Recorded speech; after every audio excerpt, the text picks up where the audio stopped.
গিয়েছিলাম দক্ষিণেশ্বরে মা ভবতারিণীর দর্শন করতে।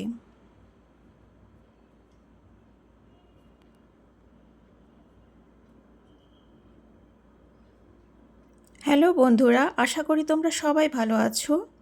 ভিডিওটি শুরুর আগে তোমাদের কাছে একটা রিকোয়েস্ট হলো, ভিডিওটি ভালো লাগলে ভিডিওটি লাইক, শেয়ার এবং চ্যানেলটিকে সাবস্ক্রাইব করে আমার পাশে থেকো। তো বেরিয়ে পড়েছিলাম দক্ষিণেশ্বরের উদ্দেশ্যে মা ভবতারিণীর দর্শনের জন্য। তো চলো ভিডিওটা দেখতে থাকো, তোমরা আমার সাথে থাকো।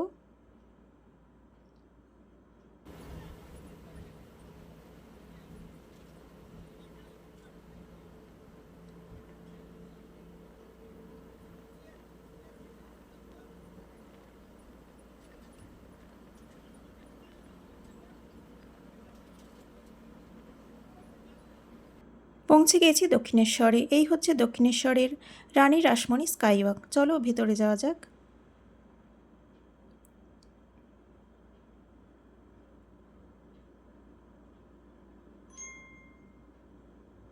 তো এখন আমি চলেছি স্কাইওয়াকের ভেতর দিয়ে।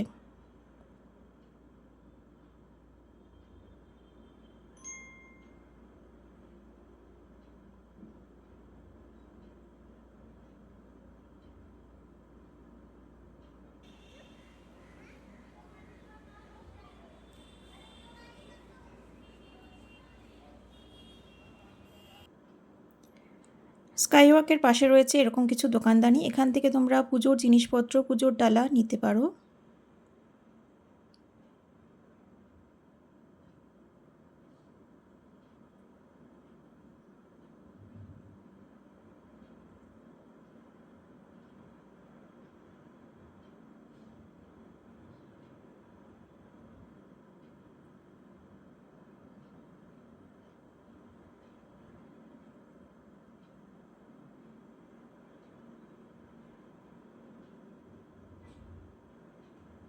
তো আমিও এখান থেকে পুজো দেওয়ার জন্য পুজোর জিনিসপত্র ডালা নিয়ে নিলাম।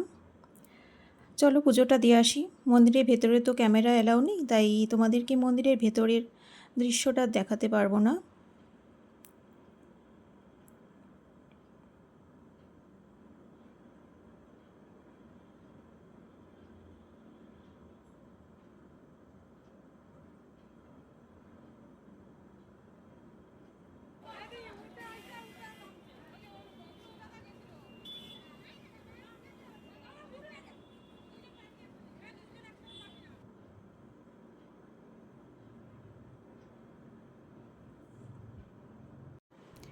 তো আমার পুজো দেওয়া হয়ে গেছে। চলো এবার গঙ্গার ধার থেকে একটু ঘুরে আসি।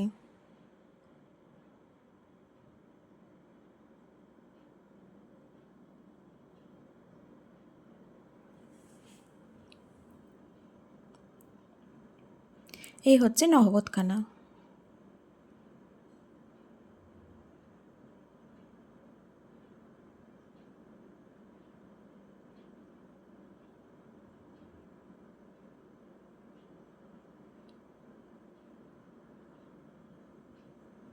গঙ্গার ঘাটে চলে এসেছি। মা গঙ্গা বয়ে চলেছে।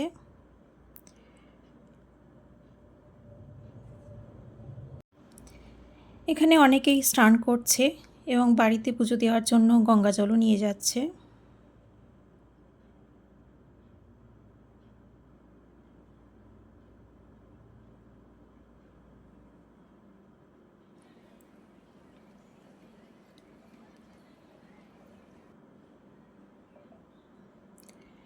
এটা হচ্ছে মন্দিরের পেছনের দিকে যে একটা ঝিল আছে সেই জায়গাটা। এই জায়গাটা খুবই সুন্দর লাগে।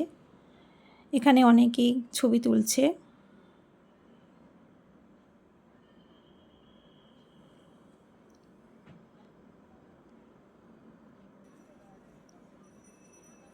এখানে ছোট্ট একটা মার্কেট আছে, অনেকেই কেনাকাটা করছে। পুজোর জিনিসপত্র থেকে অনেক কিছুই নিত্য প্রয়োজনীয় জিনিস এখানে পাওয়া যায়।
সবশেষে চলে এসেছি পেট পুজো করতে।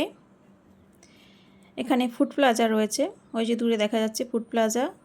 এর ওপরে রয়েছে অতিথি নিবাস আর নিচে রয়েছে কিছু খাবারের স্টল। চলো পেট পূজাটা এবার সেরে আসি।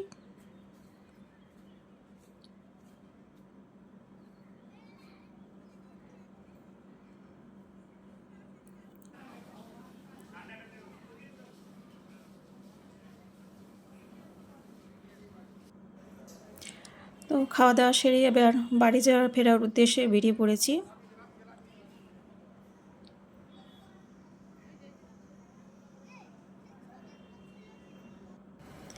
এবার বাড়ি ফেরার পালা। তো ভিডিওটি ভালো লাগলে লাইক শেয়ার কমেন্ট করে আমার পাশে থেকো। ভিডিওটি দেখার জন্য অসংখ্য ধন্যবাদ। সবাইকে টাটা।